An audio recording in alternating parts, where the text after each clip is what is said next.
US President-elect Joe Biden on Tuesday began naming his cabinet officials and advisors for 6 important posts to serve his government for the next 4 years.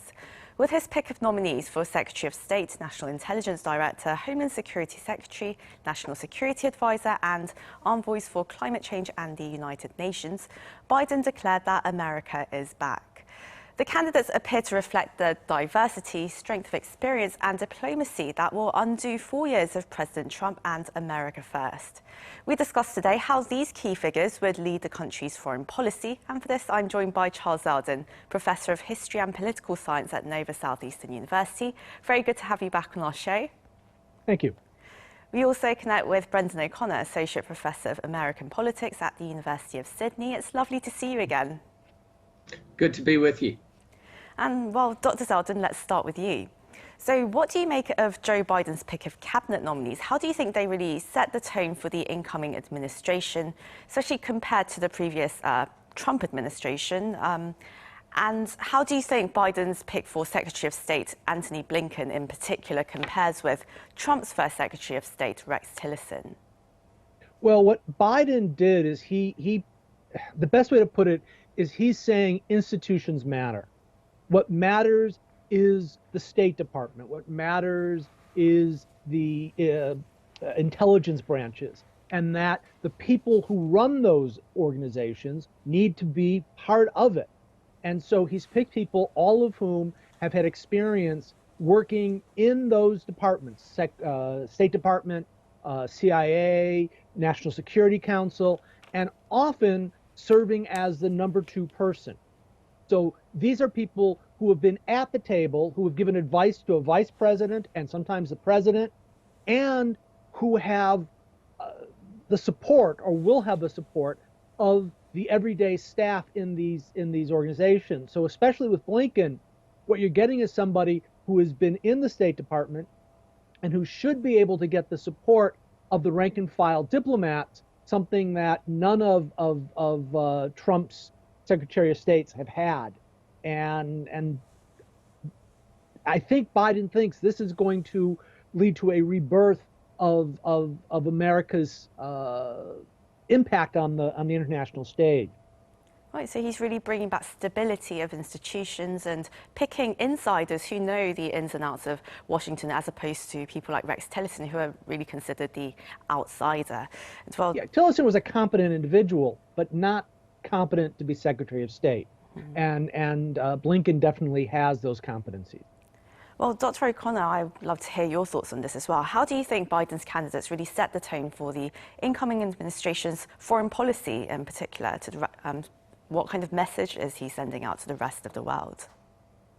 Well, Blinken has long wrote about alliances, particularly the Atlantic Alliance, the NATO alliance. So Biden is sending a strong message with these picks that America wants to treat its allies with respect again, that it wants to send a message that it's open to dialogue with its allies and adversaries, and that these people are, well-seasoned diplomats, that diplomacy is back. I think would be a better thing than saying America is back. Very much people that Biden has known for a long time. Blinken worked for Biden as an advisor. Many of the other choices worked for the vice president or for Biden when he was a senator. So this, in some regards, are not just old hands in the American government, but people that know Joe Biden and Joe Biden knows are very good at their job. And there's something to be said for that, having a working relationship with people is really important. And one of the challenges that Trump had, why things didn't often work out, was he worked with people who he didn't know, the personalities clashed, some of those people were trying deliberately probably to halt some of Trump's actions in the case of James Mattis or Kelly. So there was this antagonism within the Trump administration. I see Michael Flynn has been pardoned today. He only lasted for 23 days, first national security advisor for Trump. So I think that sense of chaos that we had in the Trump administration, particularly early on, is very unlikely with Joe Biden. Now, this doesn't mean these people are going to make tremendous decisions and they'll get everything right, but they do have a lot of experience and they do know Joe Biden very well. So many are expecting this to be a very well-oiled, smooth-running machine, and they're saying that it's really a cabinet that Obama would be very envious of. And well, Dr. Zeldin, Joe Biden tweeted that, of course, America is back, but I'm wondering, to what extent will America be back, especially when it's planning to pull troops out of Afghanistan, for instance? How do you think his cabinet is going to address the various conflicts and human rights abuses and the rather unsettling rise of autocratic leaders that we've seen in the world? Well, one way he's going to do it is he's not going to try and do it alone. As was just stated, these are individuals who believe in international organizations, in international alliances, and they are going to reach out to international partners to try and come up with an approach in which multiple players are involved. But as, for example, taking troops out of Afghanistan, that's almost a no-win situation for the United States at this point. The United States, the people, want those troops out. Most of the Afghan people want those troops out. So the question isn't removing them. The question is how to remove them, when to remove them in terms of negotiations with the Taliban, and how many to leave for counterinsurgency issues involving terrorism. And that's really where I think the Biden team is going to not only come up with a new approach to that of Trump, but will also seek the advice and the consent of international partners in the war against terror. So it's going to be a different feel from the Trump's approach. It's going to be consensus building as opposed to conflict, order instead of chaos. And I think that'll prove to be a very popular approach around the world. Whether that will solve the problems we face in the world, only time will tell. So something they're really going to have to discuss and iron out with their NATO partners. And Dr. O'Connor, do you think Blinken as Secretary of State, him being very transatlantic oriented, do you think he would tend to prioritize those issues over those regarding the Indo-Pacific? And how important is it really for America to cooperate more with its allies in the Indo-Pacific region? It's a very good question. I remember reading Tony Blinken's work in foreign affairs back in the early period of the 21st century. And there was, I think, an emphasis on NATO, on the transatlantic relationship. But 20 years have almost passed since then. He's been in government. He's been part of the pivot to Asia that Barack Obama rolled forward. So in many regards, your question before is right. This looks like a third Obama term. Many of them are really a government in waiting, almost a parliamentary style that they've been sort of the loyal opposition or not so loyal opposition.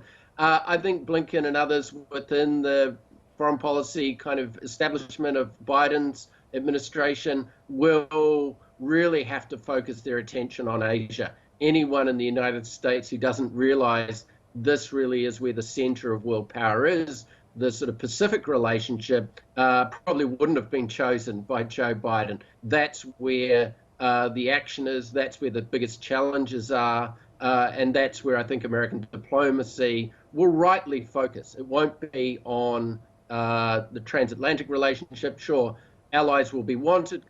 America will want to do things in the world in concert with its NATO allies, but it won't be this focus on the Middle East. It won't be a focus on Europe. It will be a focus on the Asia Pacific. And that is a huge set of challenges. You know, that's not easily solved. Just because you know the right area of the world to spend your attention on doesn't mean that you're going to get the relationship with China right.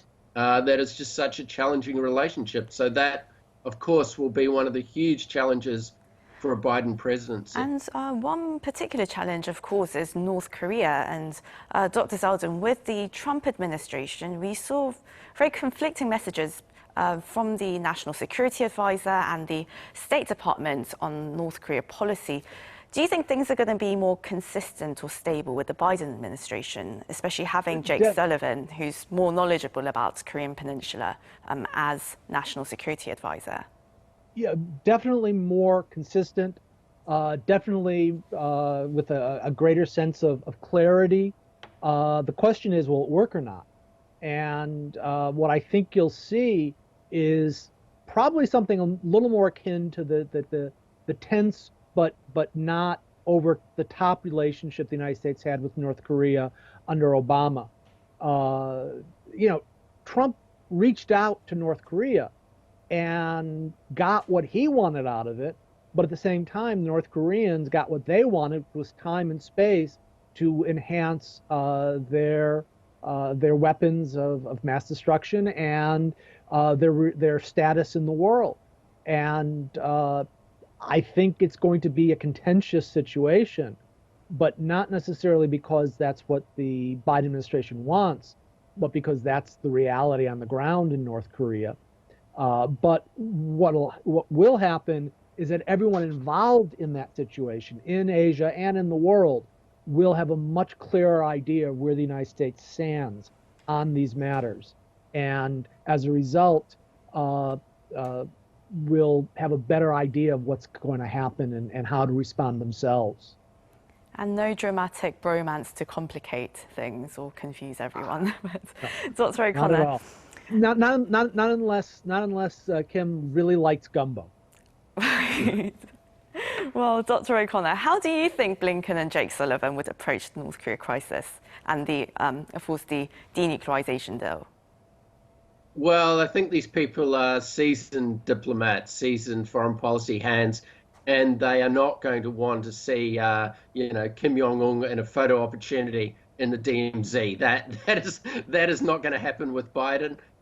This is not going to be a personalized relationship. I think the United States, rightly in its best when dealing with North Korea, has wanted to get involved in six-party talks, multilateral talks, and say, look, it's not all about the United States and North Korea. China's a huge player here. Japan, South Korea have to be involved. And so it takes, I think, some of the heat out of this bilateral tension with the Koreans, the North Koreans, that is very unproductive.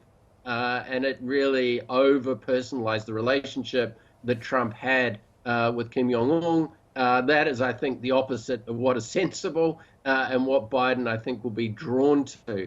And I think Biden, he's signaling this very strongly in the last couple of weeks. He wants to rule as part of a team, as part of an administration, that it's not a one-man band. It's a huge marching band in many regards, many major sort of actors. And that's a mature approach because we've got so many complex problems in the world, so many issues to deal with in the United States. This idea that an Obama or a Trump can come in and solve all of these things, or many of them, is a misnomer. And I suppose one of the things about the adults being in the room is to tell people that actually government has to be run by not just the presidency, but the Congress as well, and plenty of people.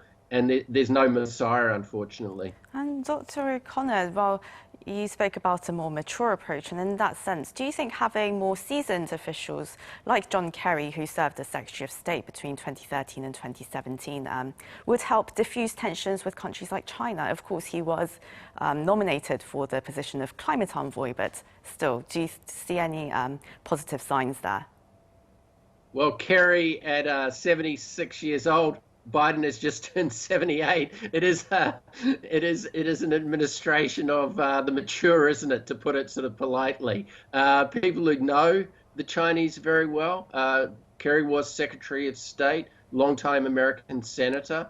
I think there's a lot of experience to draw upon. But I think one of the things that you see out of people like Kirk Campbell, who was in the Obama administration working on China, is a bit of a recognition that America needs a new approach to China, that it hadn't really, what Obama did, his administration didn't always work, wasn't particularly effective. So I think one of the things that I think has been really sobering, and Sullivan has been part of this, is an acknowledgement of the failures of the Obama administration, of where they didn't communicate their policies well, often to middle America, and where they didn't do that well on, in some ways, getting China to agree to certain international rules and international human rights. So I think there needs to be a sense of, well, it wasn't all sort of roses in Obama's administration. There were errors, and where errors were made, new approaches are required. And we've had, at least in print and in some sort of actions, we've had a bit of a sign that there's a willingness to learn, which I think is really helpful, because the last thing I think we need is a kind of hubristic administration coming in and saying, well, forget the last 4 years, let's turn back to what was great during Barack Obama.